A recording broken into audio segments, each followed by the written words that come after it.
బ్రహ్మర్షి పితామహ పత్రిజీ గారికి ఆత్మ ప్రణామములు. అర్జునుల వారికి ఆత్మ ప్రణామములు. వంశీ మాస్టర్ గారికి ఆత్మ ప్రణామములు. గీతాచార్యులైన శ్రీకృష్ణ పరమాత్మకి ఆత్మ ప్రణామములు. వేద వ్యాస భగవాన్ల వారికి ఆత్మ ప్రణామములు. విఘ్నేశ్వర్ల వారికి ఆత్మ ప్రణామములు. గీతని ఉద్ధరించిన మహానుభావులందరికీ హృదయపూర్వక పాదాభివందనాలు. గీతామాతకు ఆత్మ ప్రణామములు.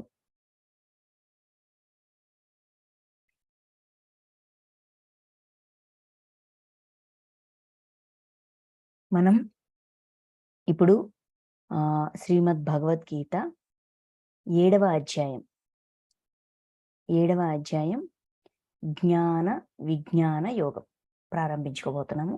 అందరి దగ్గర పీడిఎఫ్లు ఉన్నాయి కదా. ఈ అధ్యాయంలోన 30 శ్లోకాలు ఉన్నాయి. ఈ అధ్యాయము మనం ఇదివరకు చాలాసార్లు చెప్పుకున్నాము. ఒక స్నేహితుల మధ్యలోన, ఒక గురు శిష్యుల మధ్యలోన ఒక ఆధ్యాత్మిక చర్చ, ఆధ్యాత్మిక విశ్లేషణ, జ్ఞానానికి సంబంధించిన ఒక విశ్లేషణే భగవద్గీత.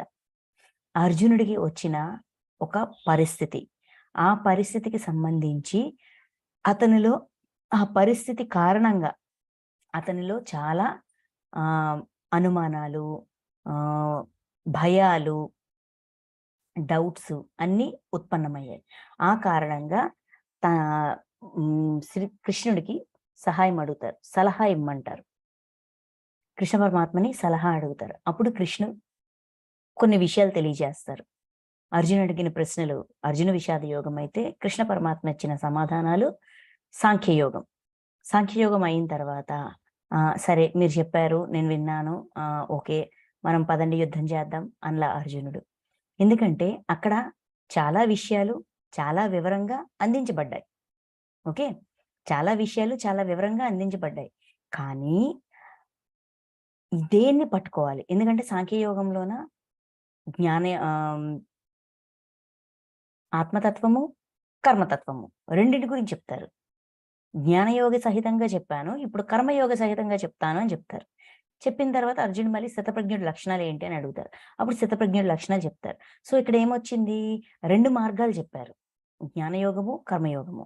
అయితే 2 బాగున్నాయి, మరి ఏది గొప్పది, దేన్ని ఫాలో అవ్వాలి అన్నట్టుగా మళ్ళీ డౌట్ వస్తుంది. అంటే ఏంటి? ఇప్పుడు ఇద్దరు స్నేహితులు ఒక ఫ్రెండ్లీగా డిస్కషన్ చేసుకుంటున్నప్పుడు ఆ డిస్కషన్ అలా కొనసాగుతూనే ఉంటది. దానికి ఒక ఎండ్ అంటూ ఉండదు. ఎంతవరకు ఎండ్ ఉండదు? సమస్య ఉన్నవాడికి వాడి సమస్యని పరిష్కరించుకొని తనకి తాను హెల్ప్ఫుల్గా అయ్యేంత వరకు తనకొచ్చే డౌట్స్ అన్నీ కూడా అడిగి ప్రతి దానికి సమాధానం తెచ్చుకునేంత వరకు కూడా ఆ తపన తీరదు. అదే విధంగా అర్జునుడికి కృష్ణుడికి మధ్యలోన ఒక డిస్కషన్, ఒక ఆత్మీయ విశ్లేషణ అనుకోండి. డిస్కషన్ అన్నా కూడా ఆ పదం సెట్ అవ్వదు ఇక్కడ. ఆత్మీయ విశ్లేషణ, ప్రేమపూర్వకంగా ప్రశ్నించడం జరుగుతుంది. ప్రేమపూర్వకంగా అడిగిన ప్రశ్నకి జ్ఞానపూర్వకంగా గౌరవ మర్యాదలతో సమాధానం ఇవ్వడం జరుగుతుంది. అంటే ఎవరిని తప్పు పట్టట్లేదు, ఎవరిని నిందించట్లేదు, ఏమి చేయట్లేదు. విశ్వంలో ఉన్న సత్యాన్ని ఉన్నది ఉన్నట్టుగా అందించడం అనేది జరుగుతుంది. ఇలాగా అర్జునుడి యొక్క ప్రశ్న, కృష్ణుడి యొక్క సమాధానం, అర్జునుడి యొక్క ప్రశ్న, కృష్ణుడి యొక్క సమాధానం, ఇలాగ ప్రశ్నోత్తరాల విభాగమే ఈ భగవద్గీత. ఇప్పుడు మనకి కర్మ సన్యాసం, ఆత్మ సంయమన యోగంలోన ఆత్మ సంయమనం, ఆత్మని సంయమనం ఎందుకు చేసుకోవాలి? కర్మచక్రం నుంచి, జన్మచక్రం నుంచి పూర్తిగా బయటికి రావాలంటే మనసు అనేది అడ్డుతుంది కదా, మనసు విభేదిస్తుంది కదా. ఆ విభేదిస్తున్న మనసుని ఏం చేయాలి? దాన్ని ఎలా కంట్రోల్ చేయాలి? నేను అంటే నా ఎమోషన్స్ని నేను ఎలా బ్యాలెన్స్ చేసుకోవాలి? ఎమోషనల్ బ్యాలెన్స్ లో ఉంటే గాని నేను కొత్త రియాక్షన్ ఇవ్వను, అంటే కొత్త కర్మల్లో ఇరుక్కోను. మరి నా ఎమోషన్స్ నాకు ఎలా తెలుస్తాయి? నా అంతఃకరణాన్ని నేను ఎలా సరి చేసుకోగలను? ఇలాగా రకరకాల ప్రశ్నలకి ఆ అధ్యాయంలో సమాధానం ఇస్తారు. ఇచ్చిన తర్వాత అర్జునుడు మళ్ళీ ప్రశ్నిస్తారు. ఏమని? మనసుని జయించడం చాలా కష్టము. ఎందుకంటే అది ఏంటది? మనసు చంచలమైనది. చంచలమైన మనస్సుని ఎలా నియంత్రిస్తాము? ఆ పరమాత్మ మీద ఎలా పెట్టగలము? అది మన మాట వినదు కదా. మరి ఏంటి పరిస్థితి అని అడిగితే అప్పుడు అంటారు, మనసుని నియంత్రించడం చాలా కష్టమే, అది నేను అంగీకరిస్తా, కానీ అసాధ్యమైతే కాదు. అభ్యాస వైరాగ్యాలతో, ప్రయత్నశీలతతో మనసుని నియంత్రించవచ్చు, మనసుని ఆధీనంలో ఉంచుకోవచ్చు అని కృష్ణ పరమాత్మ సమాధానిస్తారు. అర్జునుడికి మళ్ళీ డౌట్ వస్తుంది. యోగ భ్రష్టుడి యొక్క పరిస్థితి ఏంటి? సాధనలో ఉంటూ ఉంటూ అంత్యకాలం నందు మనసు యొక్క చాంచల్యం వల్ల పరమాత్మని గుర్తు చేసుకోలేకపోయినా, పరమాత్మ స్థితిలో ఉండలేకపోయినా ఇంక వాడి లైఫ్ ఇంక అయిపోయినట్టేనా? వాడి జన్మ వేస్ట్ అయిపోయినట్టేనా? యోగ భ్రష్టుడి యొక్క పరిస్థితి ఏంటి? చిన్నాభిన్నములైన మేఘములలాగా ఎటికి ఈ దేనికి పనికి రాకుండా పోతాడా అని ప్రశ్నిస్తారు. అప్పుడు కృష్ణ పరమాత్మ దానికి కూడా సమాధానం ఇస్తారు. ఏమని? యోగ భ్రష్టుడు ఎప్పుడూ నష్టపోడు. ఈ సృష్టిలో నష్టం, వేస్ట్ అనేది ఏదీ లేదు. ఎంతవరకు సాధన చేశామో అక్కడి నుంచి మళ్ళీ మొదలవుతదే తప్ప, ఏ స్థితికి చేరామో సాధనా మార్గంలో, ఏ మెట్టు మీద ఉన్నామో ఆ మెట్టు మీద ఉంటాము. అవకాశం ఉంటే ఇంకో మెట్టు పైకెళ్తామే గాని కింద పడిపోము. కింద పడిపోవడం, మళ్ళీ జీరోకి వెళ్ళిపోవడం అనేది ఉండదు. ఆ ఎదుగుదలకు తగ్గట్టుగా, అంటే మళ్ళీ నెక్స్ట్ మన ప్రణాళిక నెక్స్ట్ ఎక్కడైతే ఆపామో అక్కడి నుంచి మొదలుపెట్టడానికి తగ్గట్టుగా రా తర్వాత జన్మ కూడా ఒక ఉన్నతమైన జన్మ. అంటే ధనవంతుల ఇంట్లో గాని, పుణ్యాత్ముల ఇంట్లో గాని జన్మ తీసుకుంటాము. లేదు ఆ సాధన యొక్క ఫలితంగా తెచ్చుకున్న పుణ్యాన్ని అనుభవించడానికి స్వర్గంలో కొంతకాలంగా జీవించి క్షీణే పుణ్యే మర్చిలోకే విశంతి అంటారు. అంటే ఆ పుణ్యం క్షీణించిన తర్వాత మళ్ళీ మర్చ్యలోకం, అంటే మృత్యువు ఉన్న లోకంలోకి మళ్ళీ జన్మ తీసుకొని, అంటే శరీరం తీసుకొని జన్మ తీసుకొని వచ్చి ఎక్కడైతే ఆపామో అక్కడి నుంచి కంటిన్యూ చేస్తాం అని ఇలాగ రకరకాల ఎటువంటి వాళ్ళు ఏ విధంగా జన్మ తీసుకుంటారు. కొంతమంది ఏంటంటే ఇప్పుడు ఈ పుణ్యఫలాన్ని అనుభవించడానికి మళ్ళీ స్వర్గానికి వెళ్ళి అక్కడ కొంత టైం వేస్ట్ చేసి మళ్ళీ జన్మ తీసుకొని వచ్చి, ఇంత టైం వేస్ట్ నాకొద్దు, నాకు వెంటనే జన్మ కావాలి, నేను పుణ్యఫలాన్ని అనుభవించాల్సిన అవసరం నాకు లేదు, నేను యోగుల ఇంట్లో జన్మ తీసుకొని నేను ఏ సాధన అయితే సగంలో ఆపానో ఆ సాధనని వెంటనే నేను కంటిన్యూ చేయాలి అని తపన ఉన్నవాడు యోగుల ఇంట్లో జన్మ తీసుకుంటారు. జన్మ తీసుకున్న దగ్గర నుంచి కూడా ఆ సాధనని కొనసాగిస్తూ ఉంటారు.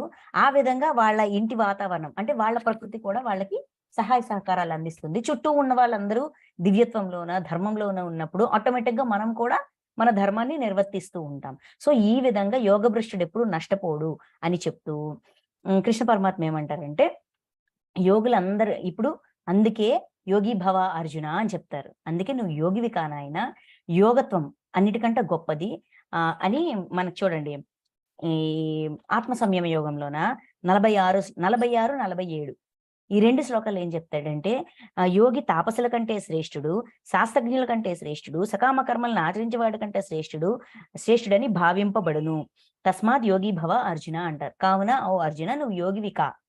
ఎందుకంటే యోగత్వంలో ఉన్నవాడు యజ్ఞార్థ కర్మల్లో ఉంటాడు, నిష్కామ కర్మల్లో ఉంటాడు, నిష్కామంగా యజ్ఞార్థం చేస్తూ ఉంటాడు, బ్యాలెన్స్డ్ గా ఉంటాడు. ఇక్కడ యోగత్వం అంటే ఏంటండి? అనుసంధానం, కనెక్టివిటీ. జీవుడు, జీవాత్మ, ఆత్మ, పరమాత్మ, విశ్వం అన్నిటితోటి కనెక్టివిటీ, అనుసంధానం.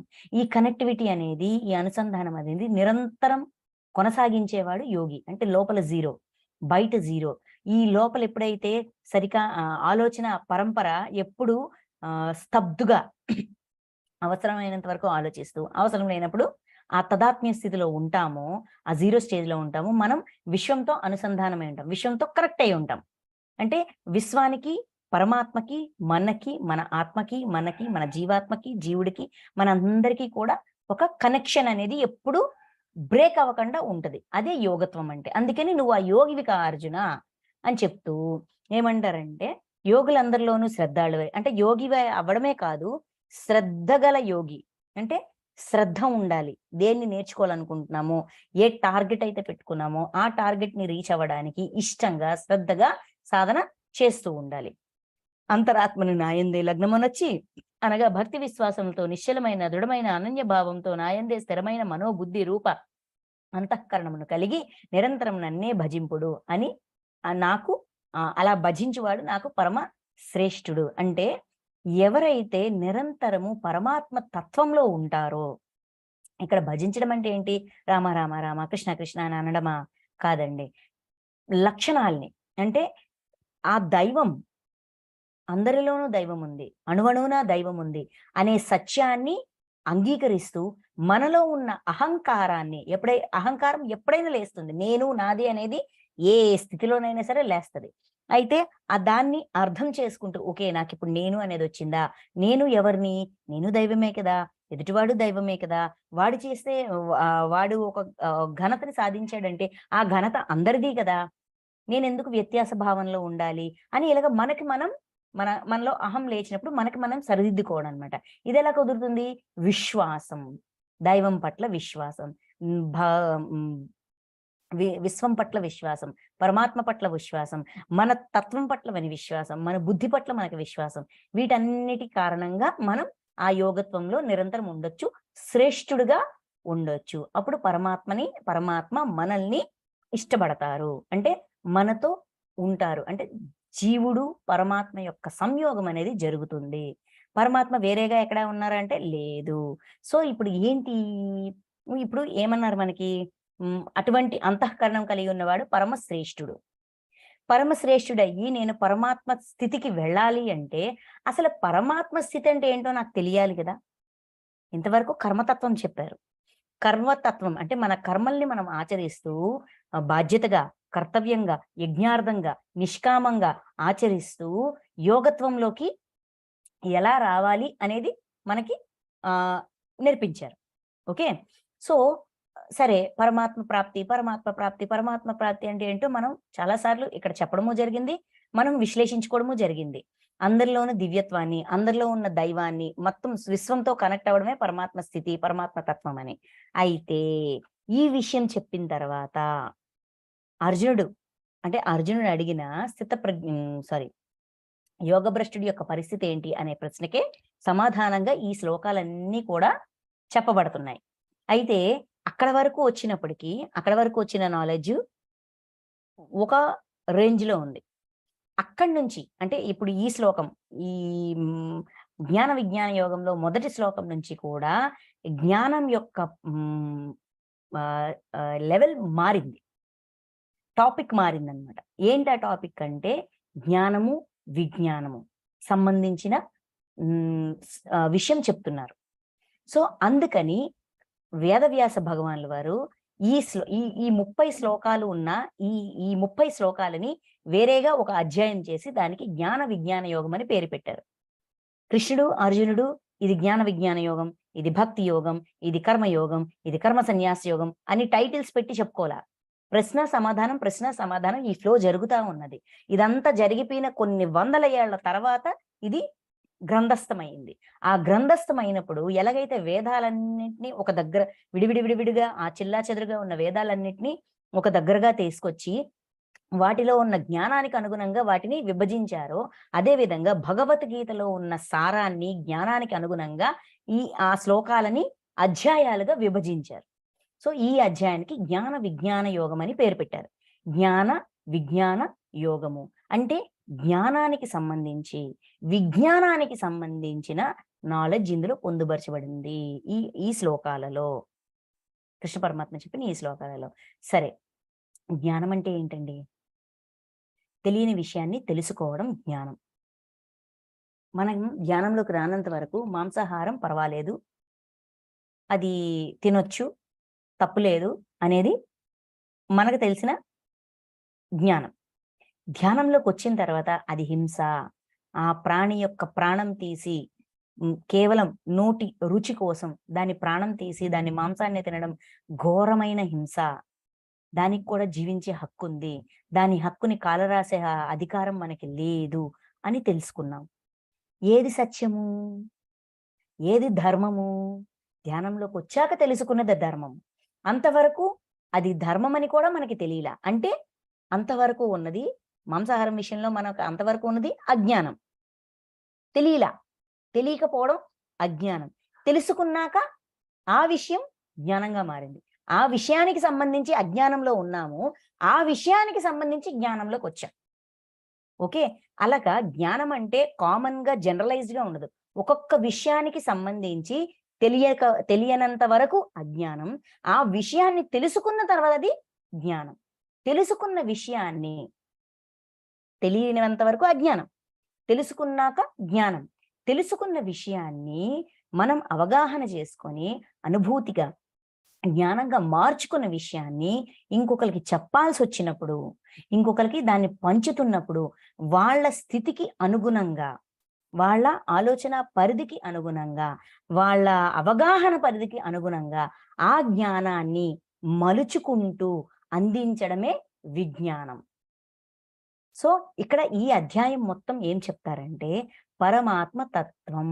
అసలు పరమాత్మ అంటే ఏంటి? అసలు పరమాత్మ అంటే ఏంటి? ఏమని అర్థం చేసుకోవాలి? ఎలా తెలుసుకోవాలి? అసలు పరమాత్మ ప్రాప్తి, పరమాత్మ ప్రాప్తి, పరమాత్మ ప్రాప్తి, పరమాత్మ ప్రాప్తి, పరమాత్మ ప్రాప్తి. ఇంతవరకు పరమాత్మ ప్రాప్తి అన్నారు.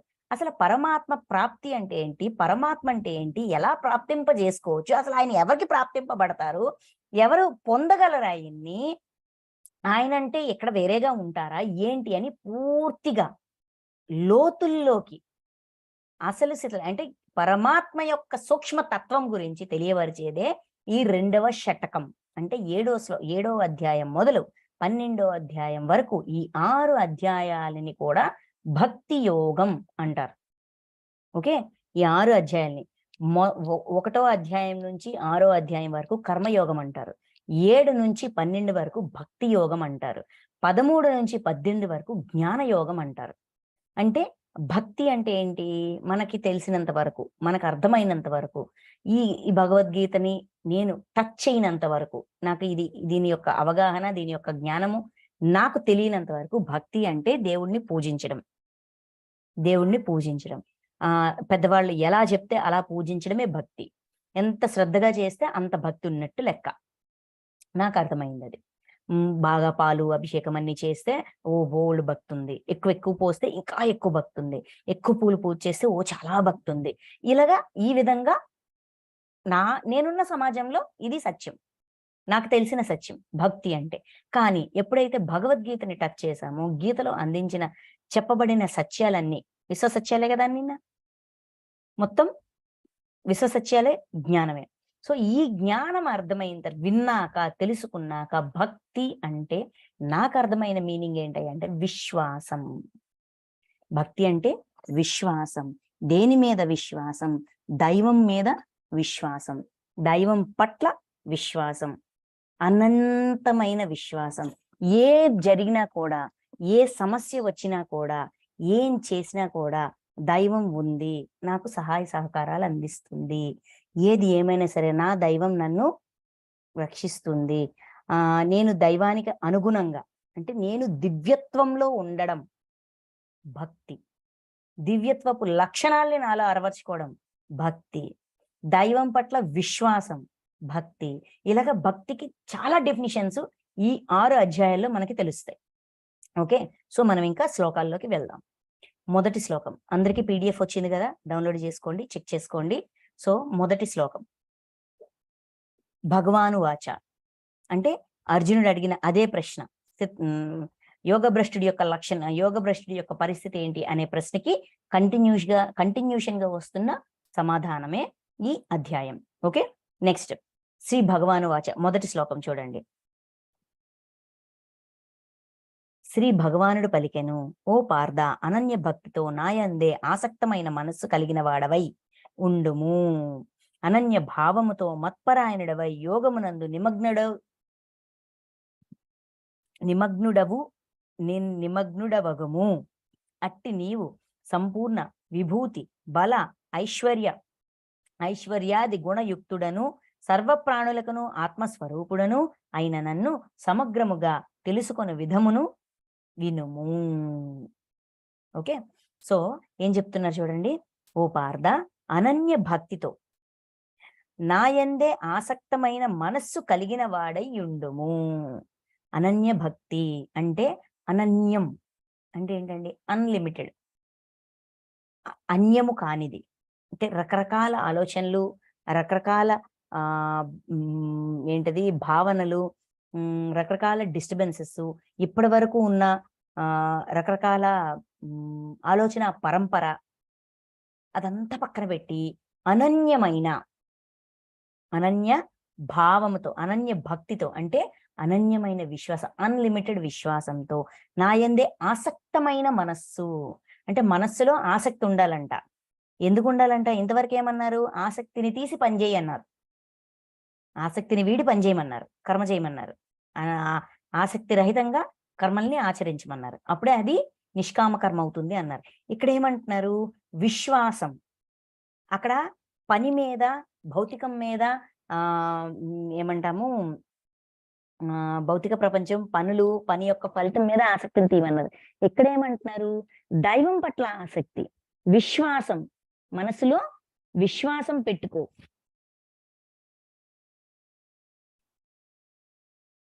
అనన్య భక్తితో నాయందే ఆసక్తమైన మనస్సు కలిగిన వాడవై ఉండుము. అంటే మనస్సులో దైవం పట్ల ఆసక్తి పెంచుకోమంటున్నారు. విషయాల పట్ల ఆసక్తిని తీసి దైవం పట్ల ఆసక్తిని పెంచుకోమంటున్నారు. ఇంకా అనన్య భావముతో మత్పరాయణుడవై యోగమునందు నిమగ్నుడవగుము. అనన్య భావముతో అంటే మన భావనలో కూడా అనన్యం, అన్లిమిటెడ్ భావన. ఏంటంట? మత్పరాయణుడవై అంటే అన్యాన్ని, ఇంకా రకరకాలవన్నీ తీసేసి ఇంక ఏం లేదు, అంతా పరమాత్మే. ఇక్కడ నా నా నా అంటే పరమాత్మ. ఓకే, పరమాత్మ యోగమునందు నిమగ్నుడు అంటే ఇందాక చెప్పుకున్నాం కదా యోగము. యోగం అంటే ఏంటండి? కలయిక. జీవుడు, జీవాత్మ, ఆత్మ, పరమాత్మ యొక్క కలయిక. ఆ కలయికలో ఉండగలగడం, నిరంతరం ఉండగలగడం. అంటే ప్రతి క్షణము, ఈచ్ అండ్ ఎవ్రీ సెకండ్ 24/7 కనెక్టివిటీలో ఉండగలగడం. అది యోగత్వం. సో ఆ యోగత్వంలో ఉండాలంటే మనస్సులోన అనన్య భావం ఉండాలి, విశ్వాసం ఉండాలి, మత్పరాయణుడు అంటే మిగతా వాటికి పరాయణం అవ్వకుండా, మిగతా విషయాలన్నిటినీ పక్కన పెట్టి ఒకటే భావనతో వినడానికి ట్రై చేయి. రకరకాల విషయాలన్నీ పక్కన పెట్టేసి ఒకే భావనతో, అది కూడా దృఢమైన విశ్వాసంతో యోగత్వంలో అంటే లోపల 0 స్టేజ్లో ఉంటూ ఉండడానికి ట్రై చేయి. నిమగ్నుడవగుము. అలాగా యోగంలో నిమగ్నుడవగుము. అట్టి నీవు సంపూర్ణ అలా ఉన్నప్పుడే, ఎప్పుడైతే మనము అనన్య భావముతో ఏమంటాము అనన్య భావముతో అనన్య భక్తితో ఆ దైవం పట్ల ఆసక్తి ఉన్న మనస్సుతో యోగమునందు ఆ 0 స్టేజ్లో ఉంటూ ఇవన్నీ మనలోన, ఈ క్వాలిటీస్ అన్ని మనలో ఉంటాదో అప్పుడు ఆ స్థితిలో కృష్ణ పరమాత్మ చెప్పబోయే ఈ విషయాలు అర్థమవుతాయి. ఓకే, అట్టి నీవు సంపూర్ణ విభూతి బల ఐశ్వర్య గుణయుక్తుడను సర్వప్రాణులకు ఆత్మస్వరూపుడను అయిన నన్ను సమగ్రముగా తెలుసుకున్న విధమును వినుము. అంటే ఎప్పుడైతే మనలోన రకరకాల ఆలోచనలు పక్కన పెట్టి విశ్వాసంతో అనన్యమైన భావముతో అంటే 0 స్టేజ్లో ఉంటూ, భావన ఏంటి? దైవంని తెలుసుకోవాలి, పరమాత్మని తెలుసుకోవాలి, ఈ లోతులు తెలుసుకోవాలి, ఈ సత్యాన్ని తెలుసుకోవాలనే భావనతో యోగత్వంలో 0 స్టేజ్లో ఉండగలిగితే పరమాత్మ యొక్క తత్వం అర్థమవుతుంది. ఏంటంట పరమాత్మ అంటే? సంపూర్ణ విభూతి అంటే తేజస్సు, బల, ఐశ్వర్య, గుణయుక్తం. బలముంది, ఐశ్వర్యం ఉంది, గుణముంది, విభూతి ఉంది, సర్వప్రాణులకు ఆత్మస్వరూపుడను అయిన నన్ను సమగ్రముగా తెలుసుకునే విధానం. అంటే అనన్యమైన ఆత్మస్వరూపం, చైతన్య స్వరూపం, అనన్యమైన జ్ఞానస్వరూపం, అనన్యమైన కాలస్వరూపం పరమాత్మ. ఓకే, ఈ ఈ అంటే ఇప్పుడు ఈ చెప్పిన 5 లిస్ట్ కూడా ఐశ్వర్యము, విభూతి, బలము, గుణము, ఇంకా ఆత్మస్వరూపము, ఇవన్నీ సంపూర్ణంగా ఉండేదే పరమాత్మ తత్వం. దాని గురించి వివరంగా చూడండి, తెలుసుకున్న విధమును వినుము. అటువంటి పరమాత్మని, అన్ని రకాలుగా ఉన్న పరమాత్మని తెలుసుకునే విధానం ఏంటి, అసలు ఏంటి పరమాత్మ అంటే ఏంటి, అది ఏంటి అనేది చెప్తా, జాగ్రత్తగా విను అర్జున అని చెప్తున్నారు. ఓకే, సో ఇంకా ఏమంటున్నారు చూడండి. నేను నీకు విజ్ఞాన సహితముగా తత్వజ్ఞానమును సంపూర్ణంగా తెలిపెదను. విజ్ఞాన సహితంగా తత్వజ్ఞానమును. అంటే నీకు అర్థమయ్యే విధంగా తత్వజ్ఞానమును, ఏదైతే అసలు తత్వమో, ఆత్మతత్వమో అటువంటి తత్వజ్ఞానాన్ని నీకు అర్థమయ్యే విధంగా విజ్ఞాన సహితంగా, అంటే ఇక్కడ అది వినడం వలన నాకు అర్థమైన విషయాన్ని, తత్వాన్ని, అంటే సృష్టిలో ఉన్న ఈ తత్వాన్ని ఉన్నది ఉన్నట్టుగా అది నీకు అర్థమయ్యేటట్టుగా, అంటే అర్థమయ్యేటట్టుగా నాకు సాధ్యమైనంత వరకు చెప్పడానికి ప్రయత్నిస్తా. అంటే అర్థమయ్యేటట్టుగా చెప్పడానికి ట్రై చేస్తా. ఓకే. ఇది విన్నాక సంపూర్ణంగా తెలియదు. పూర్తిగా ఏది దాయనో అన్ని విషయాలు చెప్పేస్తాను. As it is. సృష్టి ఎలా ఉంది? ఏ విధంగా ఉంది? పరమాత్మ అంటే ఏంటి? పరమాత్మని ఏ విధంగా అర్థం చేసుకోవాలి? ఎందుకు అర్థం చేసుకోవాలి? ఎందుకు పరమాత్మ ప్రాప్తి అని అంటున్నారు? అసలు పరమాత్మ ప్రాప్తి అంటే ఏంటి? పరమాత్మ అంటే ఏంటి? ఇయన్నీ కూడా సమగ్రంగా చెప్తా. నీకు అర్థమయ్యేటట్టుగా చెప్పడానికి విశ్వ ప్రయత్నం చేస్తా.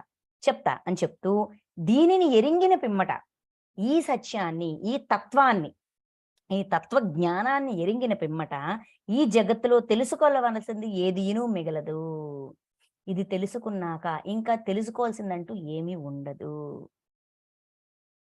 ఎందుకంటే పరమాత్మ అంటే ఏంటో అర్థమైతే దానికి తగ్గట్టుగా మన ప్రయత్నంలో మనం ఉంటాం. ప్రతి ఒక్కరు కూడాన ఏమయ్యా ఇప్పుడు ఏంటయ్యా ఏంటి సంగతి? నీ కోరిక ఏంటి? నీ తాపత్రయం ఏంటంటే, ఏముందండి ఎంతకని జన్మలు తీసుకుంటాం. ఇదే నాది ఆఖరి జన్మ అయిపోవాలా. నాకు ఈ జన్మలోనే మోక్షం వచ్చేయాల. కామన్‌గా అందరూ అనే మాట ఇది. మోక్షం వచ్చేయాల. అది ఎలా వస్తది? అసలు మోక్షం అంటే ఏంటి?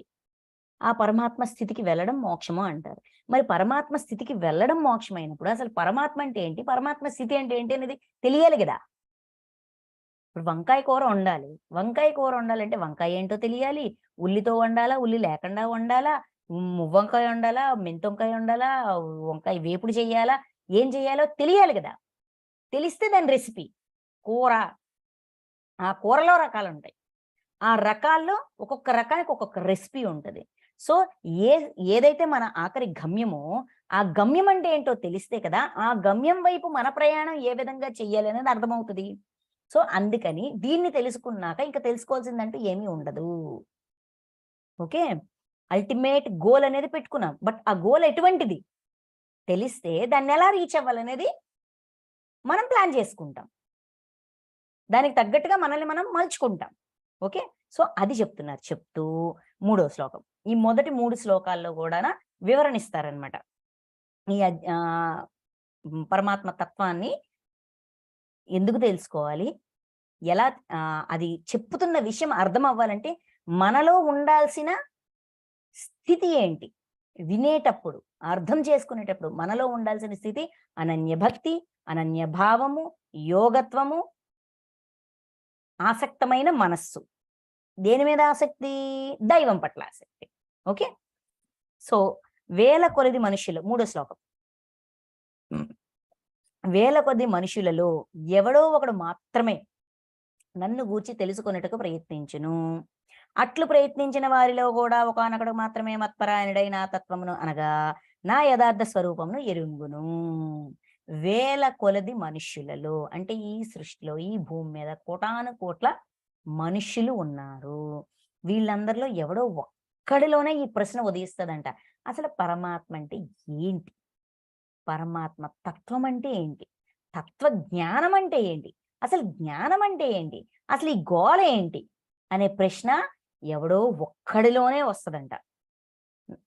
నన్ను గూర్చి తెలుసుకున్నటకు ప్రయత్నించును. ఇదేదో తెలుసుకోవాలే. ఈ దేవుడంటే ఏదో తెలుసుకోవాలే.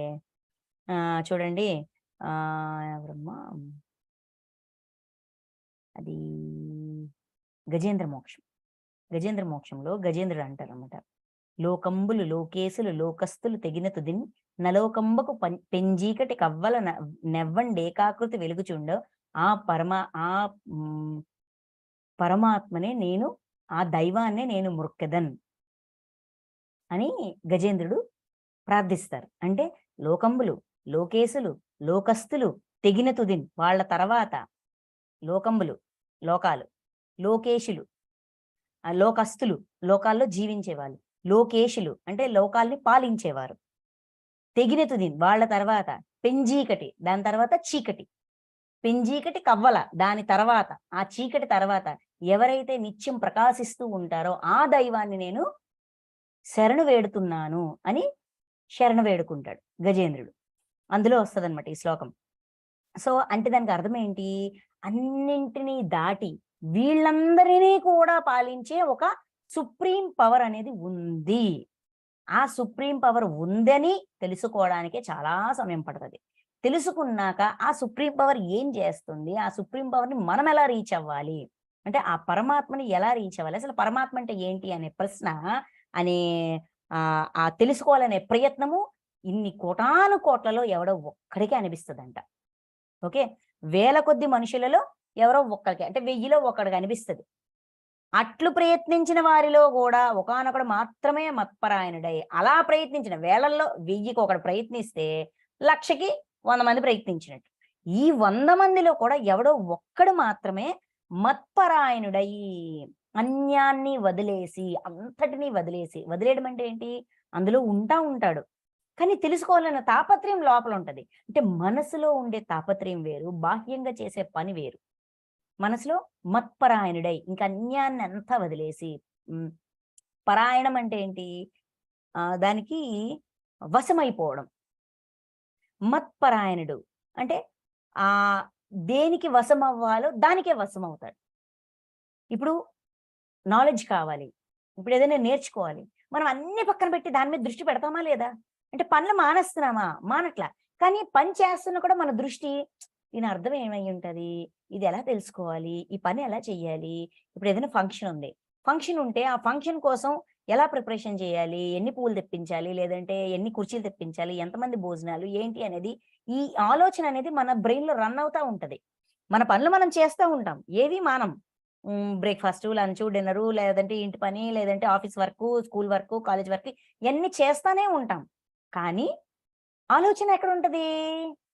దాని మీద ఉంటది. ఆ విధంగా అన్నిటిని అన్యాన్ని పక్కన బెట్టి దృష్టంతా కూడా పరమాత్మ మీద. అలాగ మత్పరాయణుడై నా తత్వమును అనగా నా యథార్థ స్వరూపమును ఎరుంగును.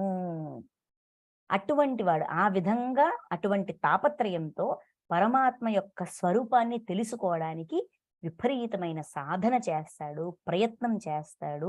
ఈ వందల్లో గూడా ఎవడో ఒక్కడే తెలుసుకుంటాడు. అంటే జిజ్ఞాస ఎంత లోతుగా ఉండాలి. ఎందుకంటే మనము బయట బయట భోగాల మీదే ఆసక్తితో ఉన్నాము. మనకి సాంఖ్యయోగంలో చెప్తారు. వేదాలు పైపైన భోగాలనే అందిస్తాయి. లోతుల్లోకి వెళ్తే జ్ఞానాన్ని అందిస్తాయి అనేసి. ఆ లోతుల్లోకి ఎవరు వెళ్తారు? ఈ భోగాల దగ్గర సంతుష్టి చెందినవాడు. తృప్తి పడి ఇంక బాగా అన్ని పొందేసానయ్యా. ఇంక నెక్స్ట్ ఏంటి? ఇంక నెక్స్ట్ ఏంటి? ఇంక నెక్స్ట్ ఏంటి? ఇంక నెక్స్ట్ ఏంటి? ఇంక నెక్స్ట్ ఏంటి? ఇలాగా ఆ సాధనలో ఒక్కొక్క మెట్టు ఎక్కి, ఎక్కి, ఎక్కి, ఎక్కి, ఎక్కి, ఎక్కి, ఎక్కి, ఎక్కి ఇలాగ కొన్ని వందల వేల జన్మల అవుతా ఉండగా అనుభవ సారాన్ని దాచుకుంటూ, పొందుపరుచుకుంటూ ఇలా వస్తూ, వస్తూ, వస్తూ పరమాత్మ తత్వమేంటి? ఆయన యొక్క యథార్థ స్వరూపమేంటి? ఆయన యొక్క యథార్థ స్థితి ఏంటి? అసలు పరమాత్మ అంటే ఏంటి? దేన్ని ప్రాప్యం? దేన్ని పొందాలి? దేన్ని పొందితే అన్నీ పొందాము. అది పొందాలి అనే క్వెషన్స్ అక్కడి నుంచి స్టార్ట్ అవుతాయి. క్వెషన్ స్టార్ట్ అయిన దగ్గర నుంచి రిసర్చ్ మొదలవుతుంది. రిసర్చ్ మొదలైన తర్వాత అక్కడ వరకు రీచ్ అవుతారు. కొంతమంది మధ్యలో ఆగిపోతారు. అంటే ఆ జన్మకి లేదంటే కొన్ని జన్మలకి బ్రేక్ కొడతారు. తర్వాత మళ్ళీ స్టార్ట్ చేస్తారు. అంటే మొదలుపెట్టిన ప్రతి ఒక్కడు రీచ్ అవ్వడు.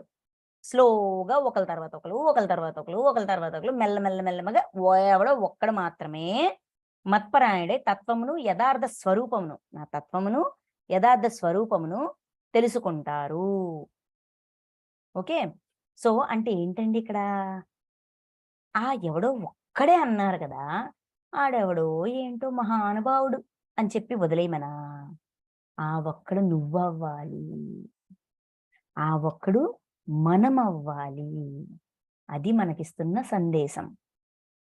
ఆ ఒక్కడు మనమవ్వాలి. ఆ ప్రయత్నం మనం చెయ్యాలి. అందుకే యోగివిక అర్జున. ఎవడో ఒక్కడికి మాత్రమే ఈ తాపత్రయం వస్తది. సో, నువ్వు ఆ ఒక్కడివవ్వు. నువ్వు నీ ప్రయాణంలో ఆ ప్రయాణంలోకి వచ్చేసేయి, తెలుసుకోవడానికి ప్రయత్నించు అన్నట్టుగా ప్రేరణ ప్రేరణ ఇస్తున్నారు. సరే, ఓకే, ప్రేరణ ఇస్తే సరిపోతుందా? సరిపోదు కదా, ఆ తత్వాన్ని తెలియజేయాలి కదా. ఎందుకంటే ఇక్కడ వినడానికి, తెలుసుకోవడానికి, అర్థం చేసుకోవడానికి సిద్ధంగా ఉన్నాడు అర్జునుడు. సిద్ధంగా ఉన్నాడు కాబట్టే ఈ వివరణ ఇస్తూ, అంటే అర్జునుడి యొక్క మైండ్ ని సెట్ చేస్తున్నారు.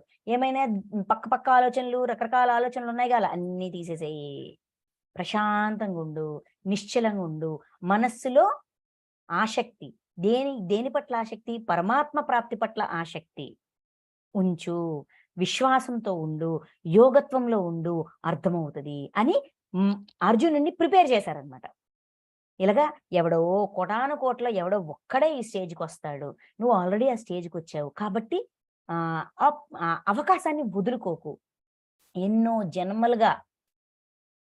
జన్మలుగా కోరుకున్న ఆ కోరిక ఈ రోజు ఈ క్షణంలో నెరవేరుతుంది. పరమాత్మ తత్వాన్ని తెలుసుకునే అవకాశం వచ్చింది, అవకాశాన్ని జార విడుచుకోకు, ఓకే అని మైండ్ ని ప్రిపేర్ చేసి అర్జున్ని సిద్ధం చేశారు. ఇప్పుడు 4వ శ్లోకం నుంచి 6వ శ్లోకం వరకు, 4, 5, 6 ఈ 3 శ్లోకాల్లో అసలు పరమాత్మ తత్వాన్ని, తత్వ జ్ఞానాన్ని అంటే పరమాత్మ తత్వం యొక్క తత్వానికి సంబంధించిన జ్ఞానాన్ని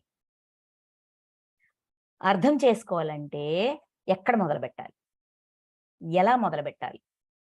దేనికైనా ఏది తెలుసుకోవాలన్నా, ఏది చేరాలన్నా, ఏది అర్థం అవ్వాలన్నా మొదలంటూ ఎక్కడో దగ్గర పెట్టాలి కదా. ఎక్కడ మొదలు పెట్టాలి? అది 4, 5, 6 ఈ 3 శ్లోకాల్లో చెప్పడమైంది.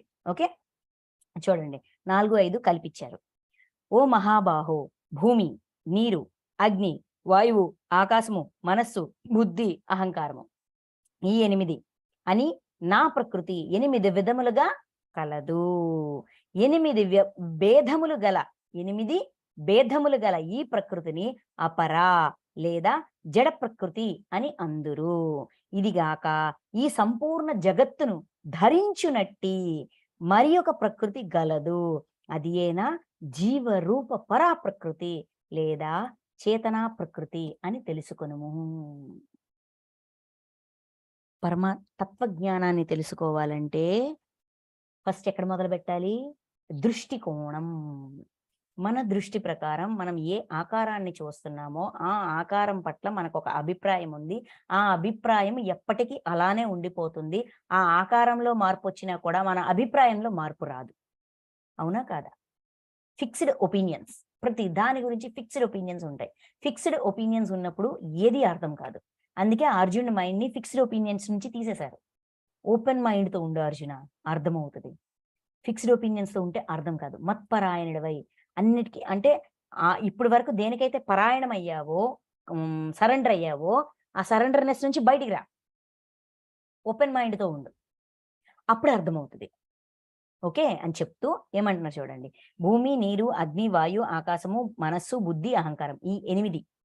భూమి, నీరు, అగ్ని, వాయువు, ఆకాశము, మనస్సు, బుద్ధి, అహంకారం ఈ 8 కూడా జడ ప్రకృతి.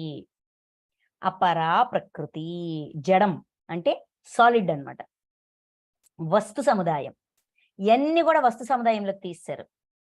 నా ప్రకృతి 8 విధములుగా గలదు, 8 భేదములు గల ఈ ప్రకృతిని అపరా లేదా జడ ప్రకృతి అని అందరు.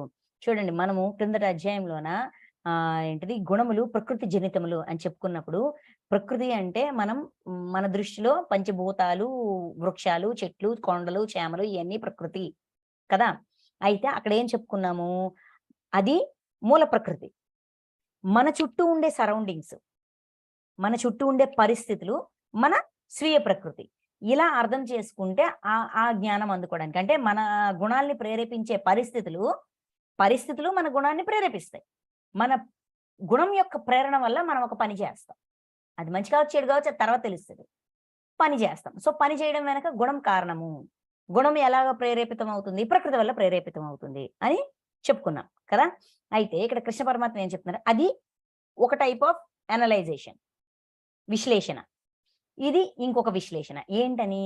ఇప్పుడు సమస్త ప్రకృతిని కూడా ఒక ఎంటిటీ కింద,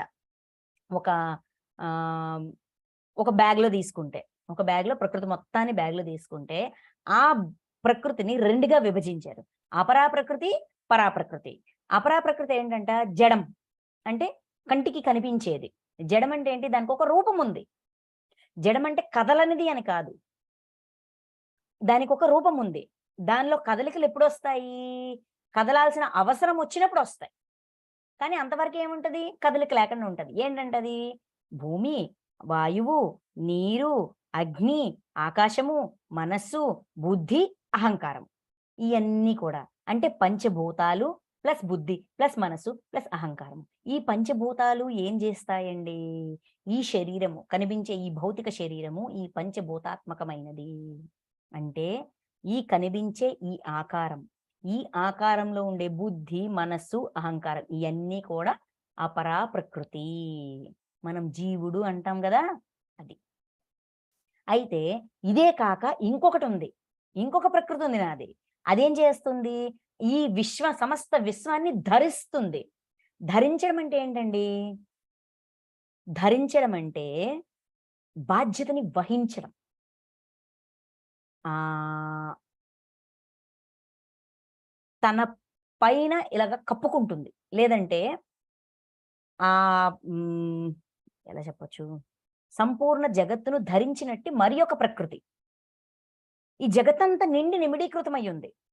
ఆ ప్రకృతి లేపోతే జగత్తు లేదు. ఓకే. అదేంటంట? అదే నా జీవరూప.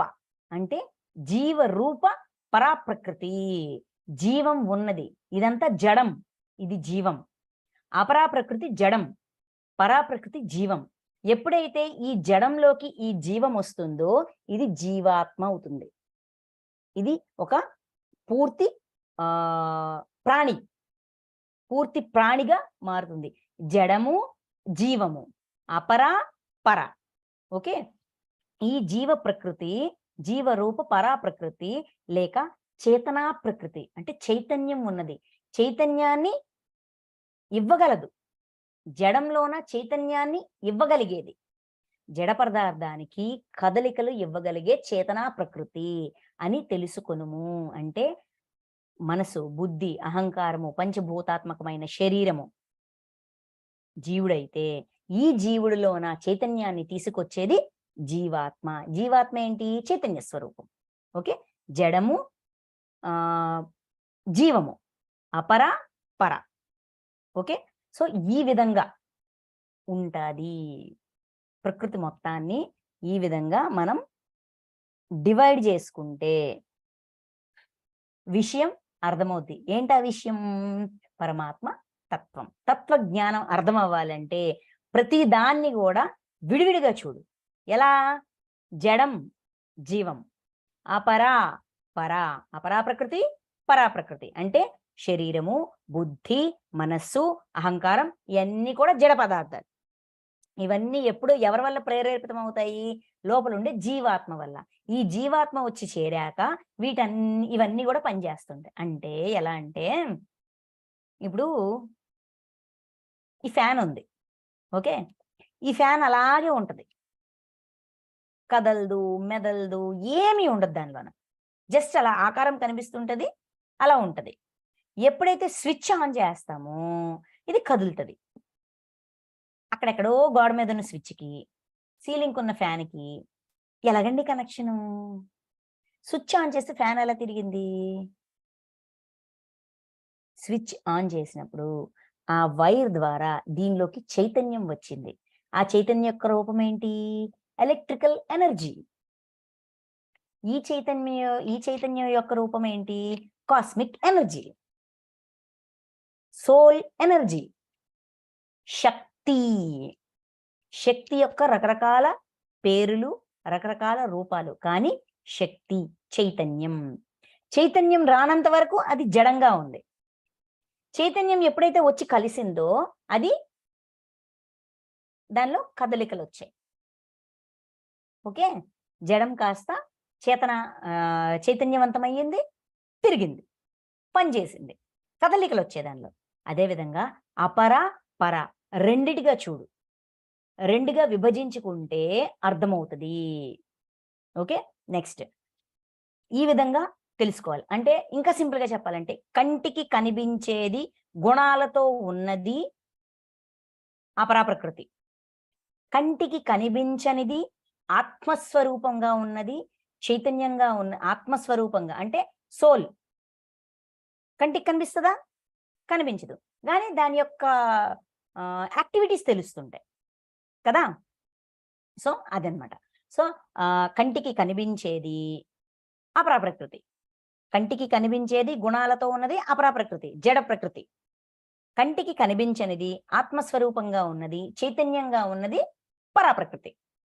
ఓకే.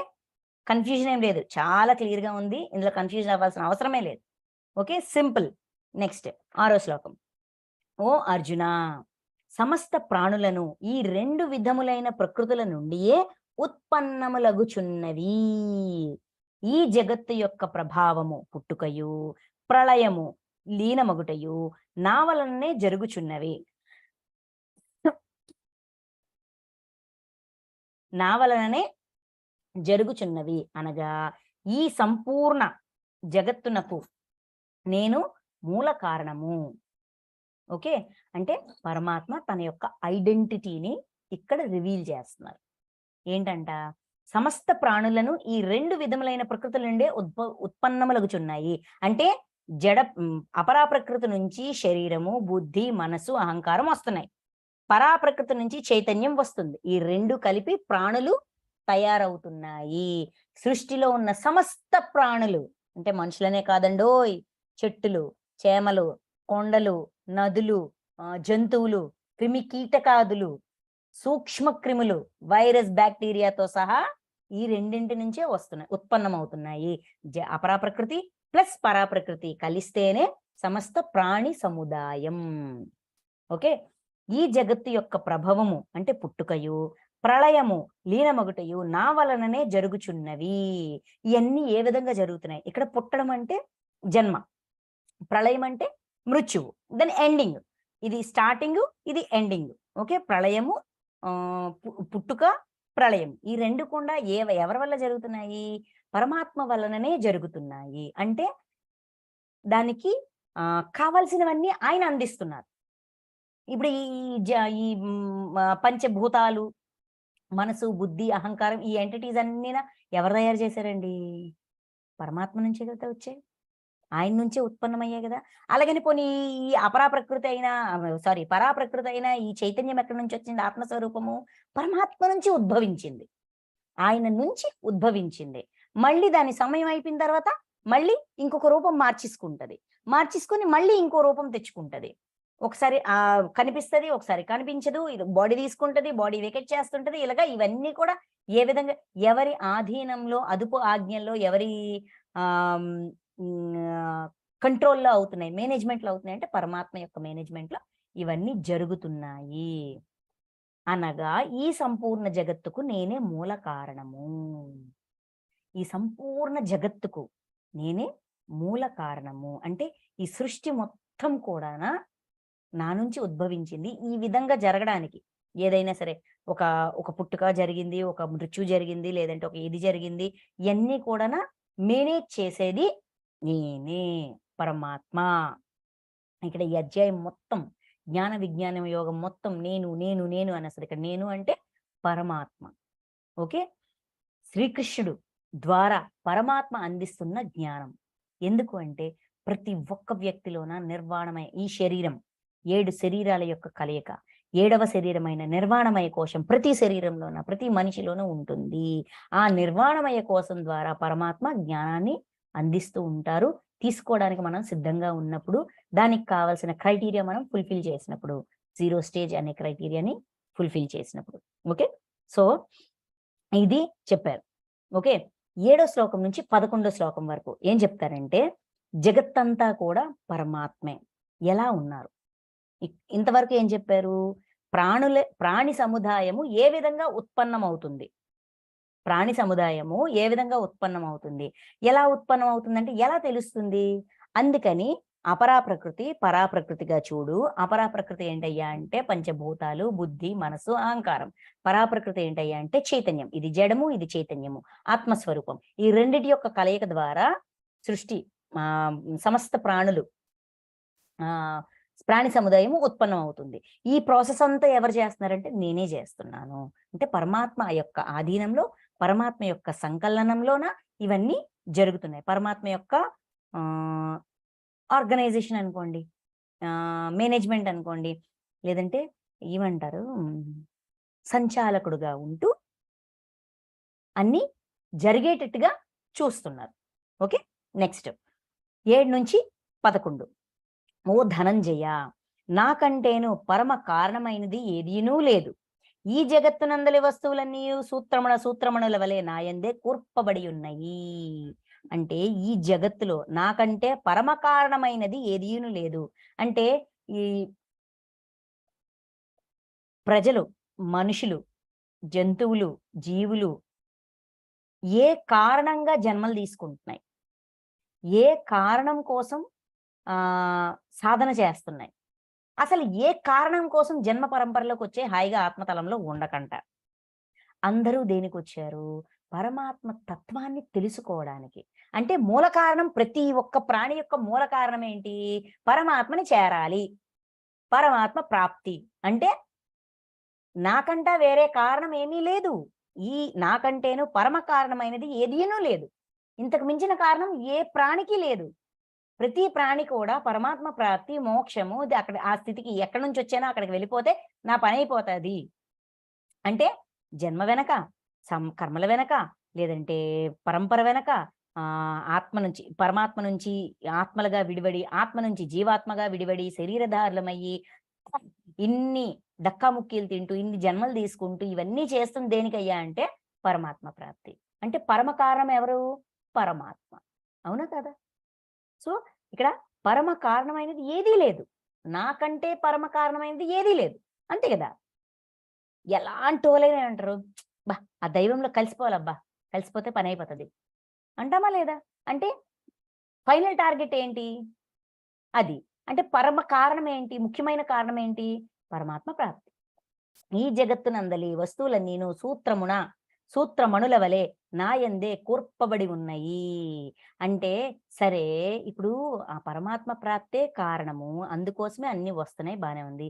అయితే పరమాత్మ ఎక్కడ ఉంటారండి? ఏ డైమెన్షన్‌లో ఉంటారు? ఏ లోకంలో ఉంటారు? ఎక్కడ ఉంటారు? ఏ విధంగా చేరుకోవాలి? వస్తదా లేదా డౌటు? ఖచ్చితంగా వస్తది. పరమ కారణం ఏదైతే మన పరమ కారణమో, దాన్ని రీచ్ అవ్వడానికి మార్గం ఏంటి? ఎలా రీచ్ అవుతాము అనే క్వెషన్ ఉంటుందా? కామన్ ఎవరికైనా సరే. దానికి ఆన్సర్ చెప్తున్నారు. ఏంటి? ఎక్కడ ఉంటారు? అందరిలోనూ ఉంటారు. సూత్రమణుల వలె కూర్పబడి ఉన్నవి. సూత్రము అంటే తాడు, లేదంటే దారం, లేదంటే చైను. ఆ చైన్‌లో, దారంలో సూత్రమణులు, గుచ్చుతాం కదా పూసలు. పూసలు కావచ్చు, బంగారం తాడనుకోండి, ఏ బంగారం తాడైనా ఏదైనా సరే పూసలో, మణులో, రత్నాలో, మాణిక్యాలో గుచ్చుతాం, అల్లుతాం. అయితే గుచ్చుతాం, లేదంటే అల్లుతాం. అంటే ఈ అల్లిక, ఈ రకరకాల మణులన్నీ కూడా ఒక రకంగా అల్లబడ్డాయి. దేని ద్వారా? సూత్రము వలన. ఓకే. ఒక తాడులోన చక్కగా గుచ్చబడిన ముత్యాలు, రత్నాలు, వైడూర్యాలు, వైభోగాలు ఇయన్నీన గుచ్చబడ్డాయి. అదే విధంగా ఈ జగత్తునందలి వస్తువులన్నీను, ఈ సృష్టిలో ఉన్న వస్తువులన్నీ కూడాన సూత్రమణుల వలె నాయందే కూర్పబడి ఉన్నవి. అంటే ఆ సూత్రం ఎవరు? పరమాత్మ. ఈ పరమాత్మతో సృష్టిలో ఉన్న అన్ని ప్రాణులు కనెక్ట్ అయ్యి ఉన్నాయి. అన్ని ప్రాణులు కూడా అల్లబడి ఉన్నాయి. అంటే పరమాత్మ ఎక్కడున్నారండి? అందరిలోనూ, అన్నింటిలోనూ. వస్తువులు కూడా అన్నారండోయ్. వస్తువులన్నీను, ప్రాణులు, వస్తువులు, సమస్త సృష్టిలో ఉన్న ప్రతిదీ కూడా ఆయనతో కనెక్ట్ అయ్యుంది. ఎలా? ప్రాణశక్తి, లేదంటే ఆత్మస్వరూపం, ఆత్మశక్తి. ఆత్మస్వరూపంగా అందరిలోనూ, అన్నింటిలోనూ నిండి నిమిడీకృతమై ఉన్నారు. వేరేగా ఎక్కడో ఏదో చిటారు కొమ్మల్లోన, చిట్ట చివరి లోకాల్లోన, ఎక్కడో మనకు తెలియని అడ్రస్ లోనే ఉన్నారని అనుకుంటాం. కాదు. మన అడ్రస్సే ఆయన అడ్రస్. ఆయనకంటూ వేరే అడ్రస్ లేదు. ప్రతి ప్రాణి కూడా ఆయన అడ్రస్సే. సూత్రమున సూత్రమణుల వలె నాయందే కూర్పబడి ఉన్నవి. అంత అందంగా చెప్పారు చూడండి. పరమాత్మ యందు అందరం కనెక్ట్ అయి ఉన్నాం. మనందరిలోనూ పరమాత్మ ఉన్నారు. వేరేగా విడిగా ఇంకెక్కడో ఉన్నారనుకోవడం మన భ్రమ, మూర్ఖత్వం అంతే. ఇంకా ఓ అర్జున జలములో రసతన్మాత్ర నేను. సరే ఎక్కడెక్కడ ఉన్నారు, ఏ విధంగా ఉన్నారు, ఎక్కడెక్కడ ఉన్నారు? ఓకే, చూడండి. ఓ అర్జున జలములో రసతన్మాత్రను నేనే, సూర్యచంద్రుల్లో కాంతిని నేనే, వేదములన్నింటిలోని ఓంకారమును నేనే, ఆకాశమునందు శబ్దమును, పురుషులయందు పౌరుషమును నేనే, పృథ్వీ అందు పవిత్ర గంధ తన్మాత్రను నేనే, గంధ తన్మాత్రను, అగ్ని యందు తేజస్సును, సమస్త ప్రాణులలో జీవశక్తిని అంటే చైతన్యమును, తాపస్సులలో తపస్సును నేనే. ఓ పార్థ సమస్త భూతములకును నన్ను సనాతన శాశ్వతమైన బీజముగా ఎరుంగుము. ప్రజ్ఞావంతులలో ప్రజ్ఞను, తేజోవంతులలో తేజస్సును నేనే. ఓ భారత శ్రేష్ఠ బలవంతులలో కామ రాగ రహితమైన బలమును నేను. భూతములన్నింటి యందును సమస్త ప్రాణుల యందును ధర్మమునకు విరుద్ధము కాని శాస్త్ర సమ్మతమైన కామమును నేనే. సో ఉన్నారు. ఓకే, సూత్రమణుల వలె అంతటా అందరిలోనూ ఉన్నాను. నాయందే కూర్పబడి ఉన్నవి, వస్తువులన్నీ నాయందు కూర్పబడి ఉన్నాయి అని చెప్పారు కదా. చెప్తూ ఏ విధంగా అందరిలోనూ ఉన్నారన్నారు. వెరీ గుడ్, బాగుంది. బట్ ఎలా అంటే కళ్ళల్లో ఉన్నారా, ముక్కులో ఉన్నారా, జుట్టులో ఉన్నారా, లేదంటే అణువణువున ఉన్నారా? ఎలా ఉన్నారు? ఏ ఐడెంటిటీతో ఉన్నారు? ఇప్పుడు ఇప్పుడు ఇప్పుడు నేను ఉన్నా, నా ఐడెంటిటీ మణిమాల, నా రూపం ఇది, నా ఆకారం ఇది, నా ఫ్యామిలీ ఇది, ఇలాగ ఒక ఐడెంటిటీ ఉంది. ఇప్పుడు నాలో పరమాత్మ ఉన్నారు, ఈ ల్యాప్టాప్లో పరమాత్మ ఉన్నారు, ఈ పెన్లో ఉన్నారు, పెన్సిల్లో ఉన్నారు అంటే ఏ రూపంలో ఉన్నారు? ఎలా గుర్తించేది? గుర్తిస్తే కదా ఆరాధిస్తాము. ఎందుకు గుర్తించాలి? గుర్తిస్తే కదా అలా తయారవడానికి ట్రై చేస్తాం. మరి ఆయనతో కనెక్ట్ అవ్వాలి కదా, పరమాత్మ ప్రాప్తి పొందాలి కదా, తత్వజ్ఞానం తెలుసుకోవాలి కదా, ఆ స్థితికి వెళ్ళాలి కదా. వెళ్ళాలంటే గుర్తించాలి కదా, ఏ రూపంలో ఉన్నారు, ఏ తత్వంతో ఉన్నారు, ఎలా ఉన్నారు? అందరిలో ఉన్నారు. Okay, very good, accepted. ఎలా ఎలా అంటే ఇలా. జలములో రసతన్మాత్ర నేను. నీళ్లు అపరా ప్రకృతి. నీళ్లు తాగినప్పుడు మనకేం ఫీలింగ్ వస్తుంది? దాహం తీరినప్పుడు, మంచి ఎండాకాలం, భలే వేడిగా ఉంది, బయటికి వెళ్ళాం, వచ్చాం, నీళ్లు తాగుతాం. నీళ్లు తాగినప్పుడు ఆ నీళ్లు ఎంత అద్భుతంగా ఉంటాయి. ఆ నీళ్లు ఒక్కొక్క గుక్క నాలిక్కి తాగి గొంతులోకి దిగుతుంటే ఆహా చాలు, ప్రాణం వచ్చిందిరా నాయన అనుకుంటాం. అంటమానమా? ఆ దాహార్తిని తీర్చే నీటిలో ఉన్న ఆ లక్షణం పరమాత్మ. అంటే నీరు యొక్క ఆకారము అపరా ప్రకృతి, దానిలోని చైతన్యము, దాహాన్ని తీర్చే తత్వము, ఆ సరళత్వము, ఆ భావన, అది మనలో కలిగించే భావన పరమాత్మ. పరా ప్రకృతి, చైతన్యం, తేజస్సు. ఈ తేజస్సు, ఈ చైతన్యం పరమాత్మ.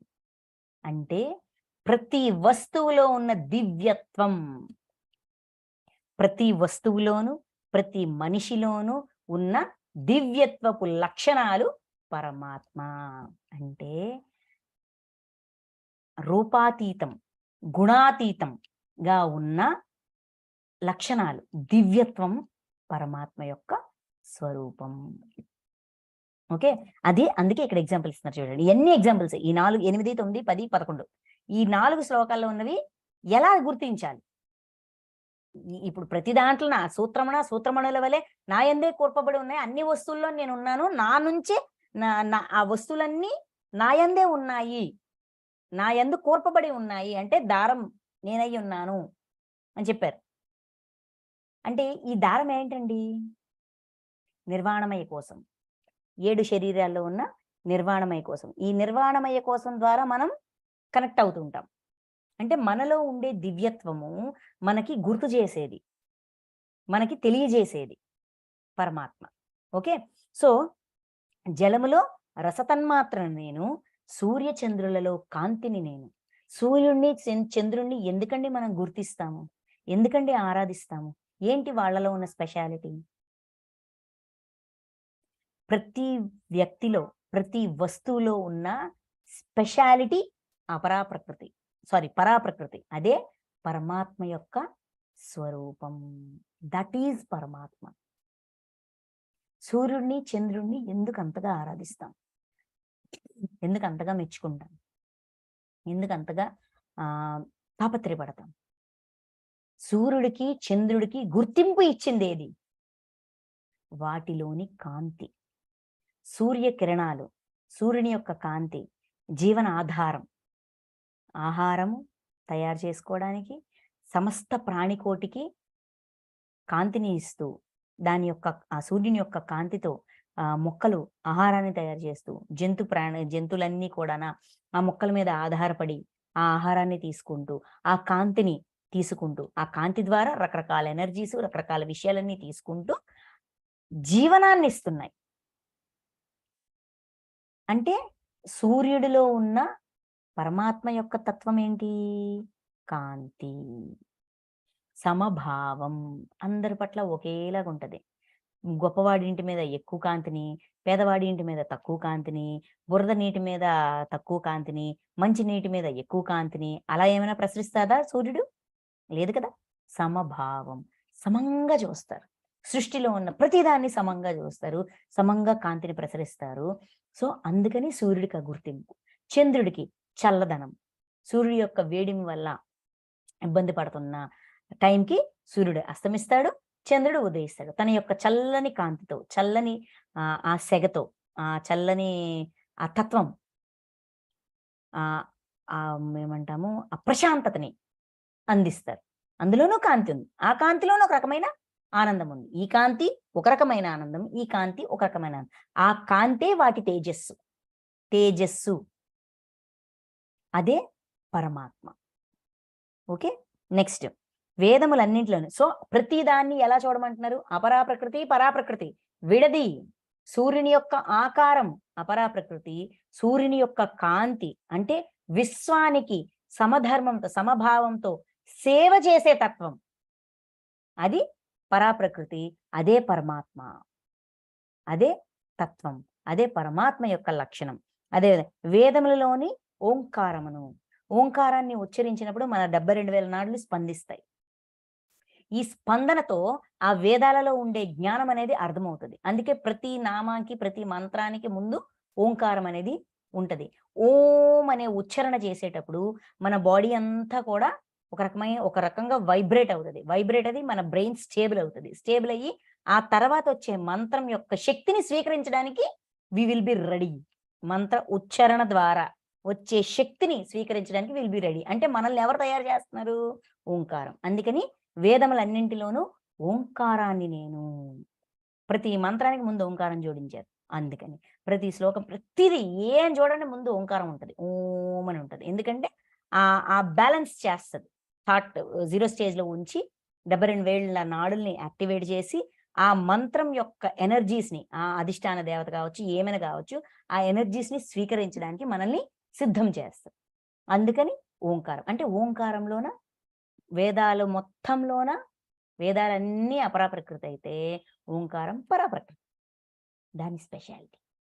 ఓకే. నెక్స్ట్ ఆకాశం నందు శబ్దమును నేను. ఆకాశంలో శబ్దం ఉండదనుకుంటాం, కానీ వింటే తెలుస్తది.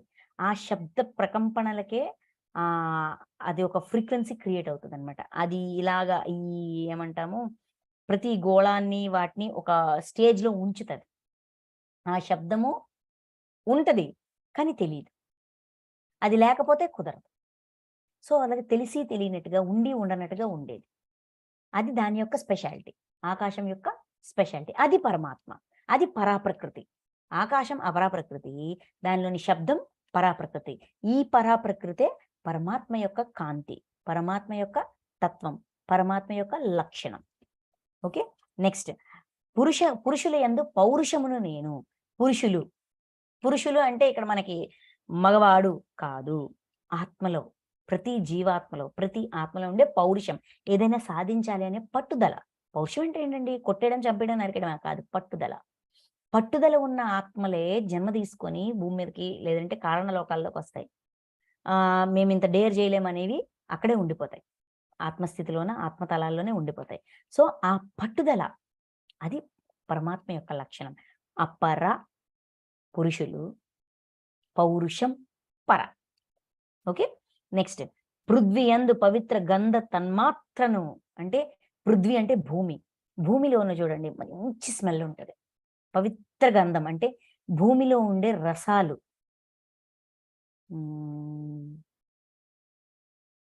బలం. ఏంటా బలము? ఖనిజాలు, లవణాలు ఇయన్నీ ఉంటాయి భూమిలోన. ఈ ఖనిజాలు, లవణాలే మొక్కలకి బలాన్నిస్తాయి. మొక్కలు వాటిని తీసుకుంటాయి. మొక్కలు వాటిని తీసుకునేటట్టుగా దాన్ని డైల్యూట్ చేసి దాన్ని ఆ విధంగా మలిచి ఉంచుతది భూమి. అవి తీసుకుంటాయి. ఆహారాన్ని తయారు చేస్తాయి. సమస్త ప్రాణికోటికి అందిస్తాయి. అంటే అన్‌కండీషనల్‌గా సర్విస్ చేసే ఆ తత్వం. పవిత్ర గంధ తన్మాత్ర. అంటే పవిత్రంగా ఉండే దానిలో ఉండే ఏమంటాము కెమికల్ కాంపోజిషన్ అనుకోండి. స్మెల్ కూడా చూడండి. మట్టి మట్టి వాసన కూడా బావుంటదంటారు. ఆ మట్టి వాసన మనకెప్పుడు తెలుస్తది? మంచి ఎండాకాలంలో వర్షం పడిందనుకోండి, టక్కని ఆ నీళ్లు తాకగానే ఆ మట్టి యొక్క స్మెల్ లేస్తది. అలాగా. ఈ స్పెషాలిటీస్ భూమిలో ఉండే స్పెషాలిటీస్ పరాప్రకృతి. భూమి అపరాప్రకృతి. ఈ పరాప్రకృతే పరమాత్మ యొక్క తత్వం, లక్షణం. పరమాత్మ లక్షణం అంటే ఆ స్పెషాలిటీ పరమాత్మ. అగ్ని యందు తేజస్సును, అగ్ని యొక్క కాంతి తేజస్సు. సమస్త ప్రాణులలో జీవశక్తిని అంటే చైతన్యాన్ని, తాపసులలో తపస్సు. జీవశక్తి అంటే ప్రాణులలో ఉండే జీవశక్తి, జీవాత్మ, ఆత్మస్వరూపం. అది పరమాత్మ యొక్క రూపం అన్నమాట. తాపసులలో తపస్సుని నేను, అంటే తాపసులు అంటే ఏంటి? తపస్సు చేసేవారు. ఇక్కడ తపస్సు అంటే ఏంటండి? తపన. ముఖం మూసుకొని కూర్చొని చేసేది తపస్సు. అదొక తపస్సు. అది తపస్సే. ఒక పనిని విపరీతమైన తపనతో చెయ్యడం తపస్సు. ఆ తపన పరమాత్మ యొక్క రూపం. అది పరమాత్మ. ఓకే. ఐడెంటిటీ. ఎక్కడ ఉన్నారు? ఏ విధంగా ఉన్నారు? ఎలా ఉన్నారు? పరమాత్మ స్థితికి వెళ్ళాలంటే ఇయన్నీ మనం అవ్వాల. ఈ పరాప్రకృతులన్నీ మనలో ఉండాల. కాంతి, రసతన్మాత్ర, తేజస్సు, జీవశక్తి, తపస్సు అంటే తపన ఒక పని చేయడానికి విపరీతమైన తాపత్రయం, తపన పడడం. ఓకే. నెక్స్ట్ ఓ పార్థ సమస్త భూతములకును నేను సనాతనమైన బీజముగా ఎరుంగుము. నన్ను సనాతనమైన బీజముగా ఎరుంగుము అంటే ఈ సృష్టి మొత్తం సమస్త భూతములకును అంటే ఈ సృష్టి ఆది నుంచి ఈ పంచభూతాలు కావచ్చు, ప్రాణులు కావచ్చు, వీటన్నిటికీ కూడా మూలం ఎవరు? బీజం ఎవరయ్యా అంటే అది నేను, పరమాత్మ. అంటే ఆది నుంచి బీజం స్టేజ్ నుంచి ఆయన అన్నిటినీ తయారు చేస్తూ ఇంకా తయారు చేస్తూ అలాగా వచ్చారు. అంటే మూలం నుంచి ఆయన యొక్క శ్రమ ఉంది. అంటే బీజం, విత్తు పరమాత్మ, స్థితి పరమాత్మ లక్షణం. ప్రజ్ఞావంతులలో ప్రజ్ఞను, ప్రజ్ఞావంతులు అంటే జ్ఞానవంతులు, తన ప్రజ్ఞని నలుగురు కోసం ఉపయోగించేవాళ్ళు. ఆ ప్రజ్ఞ, ఆ తెలివితేటలు, ఆ జ్ఞానము అది అంటే ఇప్పుడు తెలివైన వాడు ఉన్నాడు, వాడి తెలివితేటల వల్ల వాడు ఎంత సాధించాడంటాం. ఆ తెలివి తను కోరుకున్నది, తను పొందాలనుకున్నది చెయ్యడానికి ఉపయోగించే ఆ తెలివి అనే ఆ లక్షణం పరమాత్మ. తేజోవంతులలో తేజస్సు, తేజోవంతులలో తేజస్సు అంటే ప్రతి వ్యక్తిలో ఎవరెవరిలో ఏదైతే స్పెషాలిటీయో అది పరమాత్మ. అంటే మనం ఏం చేయాలా? మనలో ఈ ఉన్నతమైన లక్షణాలన్నీ డెవలప్ చేసుకోవడానికి ట్రై చేయాలి. అప్పుడు పరమాత్మ మనలో 1%, 2%, 3% నుంచి 100% వరకు పెరుగుతాది. నెక్స్ట్ ఓ భరత శ్రేష్ఠ 11వ శ్లోకం. ఓ భరత శ్రేష్ఠ బలవంతులలో కామ రాగ రహితమైన బలమును నేను. ఇక్కడ బలవంతులు అంటే మంచి బాడీ బిల్డింగ్, మంచి మజిలు, ఫిజిక్ అన్ని ఉన్నవాళ్ళని కాదండి. బలవంతులు అంటే బలంగా ఎటువంటి పరిస్థితి వచ్చినా కూడా బలంగా నిలబడగలిగేవాడు. సమస్యలు, కష్టాలు ఇవన్నీ ఏవొచ్చినా కూడా స్ట్రాంగ్ గా నిలబడగలిగేవాడు. వాడిలో కూడా ఏంటంట? కామరాగ రహితమైన బలము. అంటే తన కోరికల కోసము, తన ఇచ్ఛల కోసము, తన ఇష్టాల కోసం వాడే బలం కాదు. వీటన్నిటిని దాటి ఉపయోగించే బలం, ఆ బలం పరమాత్మ.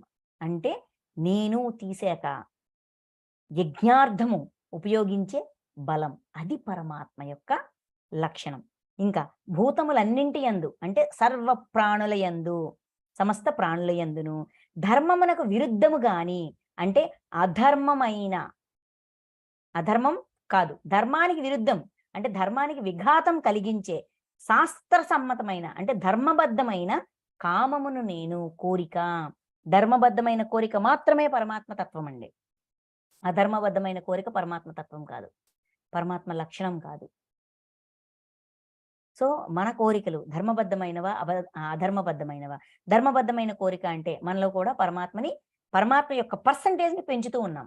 అందరిలోనూ సమంగా ఉంటారు. అయితే ఈ లక్షణాల ద్వారా ఒక్కొక్క పర్సంటేజ్ మనం పరమాత్మని తెచ్చి మనలో స్థాపితం చేసుకుంటూ ఉంటాం అన్నమాట. అది మనం చేసే ఈ సాధన యొక్క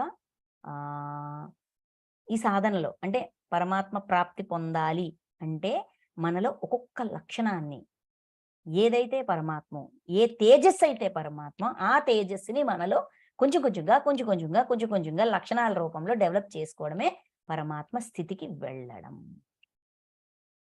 ఓకే,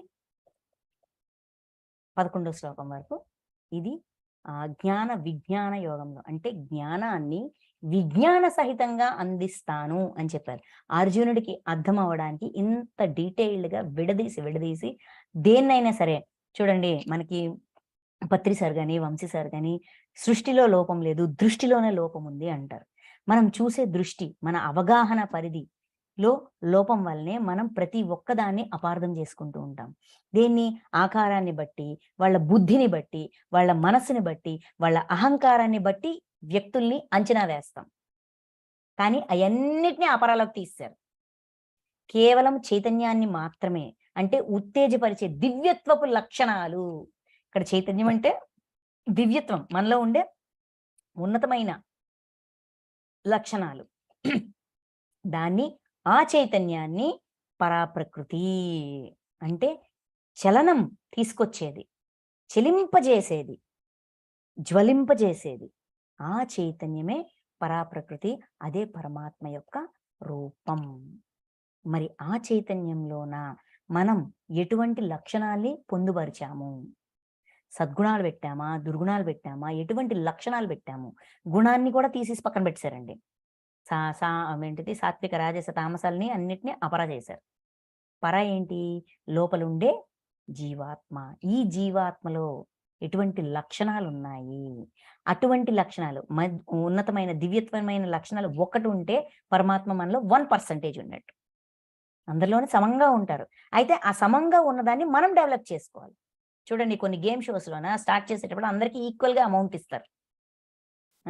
బ్యాంక్ ఆటలు ఇలా చిన్నప్పుడు ఆడేవాళ్ళం కదా, బ్యాంక్ అవినా. అప్పుడు ఏం చేస్తారు, గేమ్ స్టార్ట్ చేసే ముందు అందరికీ ఈక్వల్గా 100 రూపీసో 200 రూపీసో ఇలాగ ఇస్తారు. గేమ్ స్టార్ట్ చేసిన తర్వాత ఆడే కొద్దీ మనం ఎక్కువ సంపాదిస్తామా, ఉన్నదాన్ని పోగొట్టుకుంటామా, దాన్ని బట్టి విన్నరు లూజరు డిసైడ్ అవుతుంది. సో అందరిలోనూ ఆయన సమంగానే ఉన్నారు. లక్షణాలు విశ్వంలో విరివిగా ఉన్నాయి. మనం ఎంత పర్సంటేజ్ పెంచుకుంటున్నాం లక్షణాల రూపంలో పరమాత్మని, మనలో ఎంత పర్సంటేజ్ అనేది పెంచుకుంటున్నాము, అది $1 మిలియన్ క్వశ్చన్. అదే పరమాత్మ ప్రాప్తి, అదే పరమాత్మ స్థితి. Okay, thank you masters, thank you so much.